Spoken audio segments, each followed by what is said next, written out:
गुरुदेव के चरणों में बारंबार नमोस्तु। गुरुदेव, हम बचपन से सुनते आए हैं कि 16 जब भगवान का अभिषेक करते हैं तो 16, जब गुरुदेव को आहार देते हैं तो 16। तो एक दिन हमसे एक भैया ने क्वेश्चन पूछा, तुम ये 16 करते हो, एक्चुअल में 16 क्या है? तो गुरुदेव, क्या है 16 कि हम बता सकें उनको कि रियल में 16 की डेफिनेशन क्या होती है और 16 क्या है? देखो, 16 ये शब्द मूलतः बुंदेलखंड में था, शोध 16 में परिवर्तित हो गया। लेकिन ये 16 शब्द का बड़ा गहरा अर्थ है। 16 शब्द दो अर्थों में जाना जा सकता है। पहला, नवधा भक्ति और 7 गुण। मुनियों को आहार नवधा भक्ति पूर्वक दिया जाता है, समझ गए? और दाता के 7 गुण होते हैं, तो 9 और 7 मिलकर क्या हुए? 16।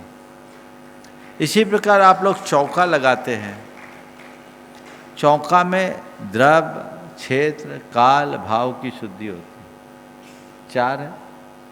अब इसमें द्रव्य, क्षेत्र, काल, भाव की शुद्धि में भी प्रत्येक के 4 की शुद्धि होती है। अन्न की शुद्धि, पान की शुद्धि, घृत की शुद्धि, तेल की शुद्धि, ये सब मिला करके 4 होते हैं।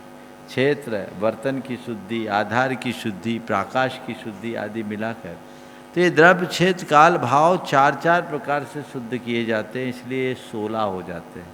तो इसलिए 16 माना जाता है। अथवा 16 शब्द फारसी का है। 16 का अर्थ होता आग, अग्नि शुद्धि का प्रतीक है। किसी भी वस्तु को शुद्ध करना हो तो उसमें अग्नि डाली जाती है ना। आप लोग देखिए, घर में अशुद्ध बर्तन हो तो उसमें क्या कर दे? अग्नि डाल दे तो शुद्ध हो गया। तो जो 16 की तरह शुद्ध है उसका नाम 16, समझ गए? तो अग्नि की तरह पवित्रता रखना, लेकिन अंगिरी की तरह जलना मत, नहीं तो 16 की तरह भड़क जाओ तो मामला बिगड़ जाए। नमस्ते भगवान।